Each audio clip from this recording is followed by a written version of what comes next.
ഒന്ന് രണ്ട് ആളുകളെ പ്രസംഗം ഞാൻ കേട്ടു. അത് എനിക്ക് കേൾക്കാൻ വേണ്ടി കണ്ണൂർ ജില്ലയിൽ തന്നെയുള്ള ഒരു നല്ല മനുഷ്യൻ അയച്ചു തന്നതാണ്. അതിൽ പറയുന്ന വിഷയം മഹാനായ CM വലിയുല്ലാഹി ഖദ്ദസല്ലാഹു സിർറഹു ഒരു സ്ഥലത്ത് നിന്ന് വരുമ്പോൾ ഒരു ചായക്കടയിൽ കയറി, ഹോട്ടലിൽ കയറി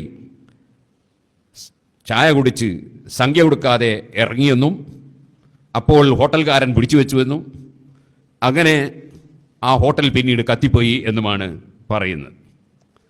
ഞാൻ അതിനെ സംബന്ധിച്ച് സൂചിപ്പിച്ചുകൊണ്ട് മാത്രം പറഞ്ഞു, കറാമത്ത് എന്താണ് എന്ന് ശരിക്കും കൃത്യമായി മനസ്സിലാക്കി എവിടെ പറയണം, എന്ത് പറയണം, എങ്ങനെ പറയണം എന്ന് മനസ്സിലാക്കി പറയണം.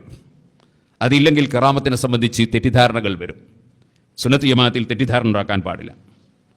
അതിന് ഞാൻ അന്ന് സംസാരത്തിൽ ചോദിച്ചു, ഒരാൾ ഒരു കടയിൽ കയറിയിട്ട് ചായ കുടിച്ചിട്ട് കാശ് കൊടുക്കാതെ പോയാൽ അത് കറാമത്താണോ എന്ന് ചോദിച്ചു.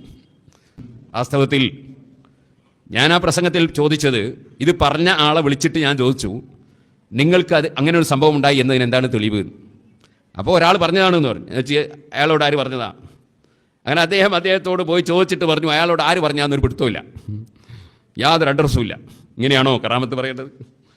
അഡ്രസ്സ് വേണം, അഡ്രസ്സ് ഇല്ലാതെ കറാമത്ത് പറയരുത്.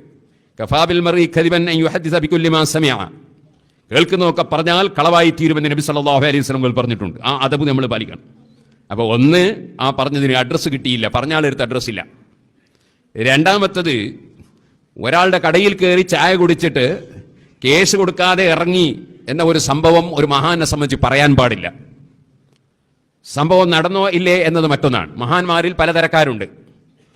മഹാന്മാരിൽ ബുദ്ധി മറഞ്ഞുപോയ ചില ആളുകളുണ്ട്. ചില സമയത്ത് അവരുടെ ബുദ്ധി മറഞ്ഞിരിക്കും. അവർക്ക് അഹ്ലുൽ ഗൈബത്ത് എന്നാ പറയാം, അവർക്ക് മജ്ദൂബ് എന്ന് പറയും, ഉഖലാഉൽ മജാനി എന്ന് പറയും.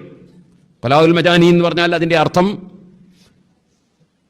ഭ്രാന്തന്മാരിലെ ബുദ്ധിമാന്മാർ. അത്തരം ആളുകൾ അവരുടെ ബുദ്ധി മറഞ്ഞുപോയ സമയത്ത് അത്തരം വല്ല സംഭവവും നടന്നതായി റിപ്പോർട്ട് കിട്ടിയാൽ പോലും അത് പുറത്തു പറയുന്നത് അവർ ഇഷ്ടപ്പെടില്ല. അത് അദബുകേടാണ്. അപ്പൊ CM വലിയുള്ള അവിടെ ഹോട്ടലിൽ വന്നിട്ട് എന്തോ കഴിച്ചിട്ടുണ്ട്, അങ്ങനെ ഇറങ്ങിപ്പോവുക. കേഷ്യർ വിളിച്ചു, അത് ഈ ഡ്രൈവർ കാണാ, പൈസ എവിടെ? പൈസ ചോദിച്ചപ്പോ സായിഹായ ഹാലിൽ പോകുന്ന CM ഒന്നും മിണ്ടുന്നില്ല. അങ്ങനെ അപ്പൊ അയാൾക്ക് ദേഷ്യം പിടിച്ചു. അയാള് ഒരു മൊയിലേറെ വേഷമാണ് CM-നുള്ളത്, നല്ല വലിയ താടിയൊക്കെ വെച്ചിട്ടാ. അപ്പോ കുപ്പായ അയക്കാൻ പറഞ്ഞു. കുപ്പായ അയച്ച് അവിടെ വാങ്ങിച്ചു, തുണി അയച്ച്, തലയെക്കെട്ട് അയച്ച് അവിടെ വെച്ചു. വെറും ട്രൗസർ മാത്രം, ഡോയർ മാത്രം.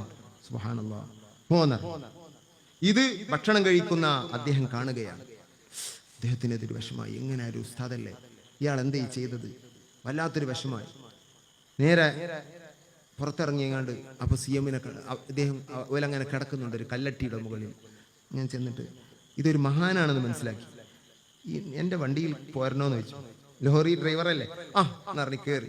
വസ്ത്രം ഊരി വെച്ച് പോയെന്ന് പറഞ്ഞ് പുറത്താക്കിയ ഹോട്ടൽ ഈ ലോറി അങ്ങ് കുറച്ചങ്ങ് പോയതാ. അപ്പോഴേക്കും ആ ഹോട്ടൽ കത്തി നശിച്ചു. ലൗ അഖ്സമ അലല്ലാഹി ലഅബറ, അല്ലാഹുവിനോട് ഖസം ചെയ്താൽ പടച്ചറബേ ഓനിങ്ങനെ ചെയ്തല്ലോ എന്ന് തോന്നിയാൽ അപകടമായിരിക്കും. അതങ്ങ് നടക്കും. എത്രയോ സംഭവങ്ങൾ പറയാനുണ്ട്. ഒരാളുടെ കടയിൽ കയറി ചായ കുടിച്ചിട്ട് കേസ് കൊടുക്കാതെ ഇറങ്ങി എന്ന ഒരു സംഭവം ഒരു മഹാനെ സംബന്ധിച്ച് പറയാൻ പാടില്ല. സംഭവം നടന്നോ ഇല്ലേ എന്നത് മറ്റൊന്നാണ്. മഹാന്മാരിൽ പലതരക്കാരുണ്ട്. മഹാന്മാരിൽ ബുദ്ധി മറഞ്ഞുപോയ ചില ആളുകളുണ്ട്. ചില സമയത്ത് അവരുടെ ബുദ്ധി മറഞ്ഞിരിക്കും. അവർക്ക് അഹ്ലുൽ ഗൈബത്ത് എന്നാ പറയാം, അവർക്ക് മജ്ദൂബ് എന്ന് പറയും, ഉഖലാഉൽ മജാനി എന്ന് പറയും. ഉഖലാഉൽ മജാനി എന്ന് പറഞ്ഞാൽ അതിൻ്റെ അർത്ഥം ഭ്രാന്തന്മാരിലെ ബുദ്ധിമാന്മാർ. അത്തരം ആളുകൾ അവരുടെ ബുദ്ധി മറഞ്ഞുപോയ സമയത്ത് അത്തരം വല്ല സംഭവവും നടന്നതായി റിപ്പോർട്ട് കിട്ടിയാൽ പോലും അത് പുറത്തു പറയുന്നത് അവർ ഇഷ്ടപ്പെടില്ല. അത് അദബുകേടാണ്.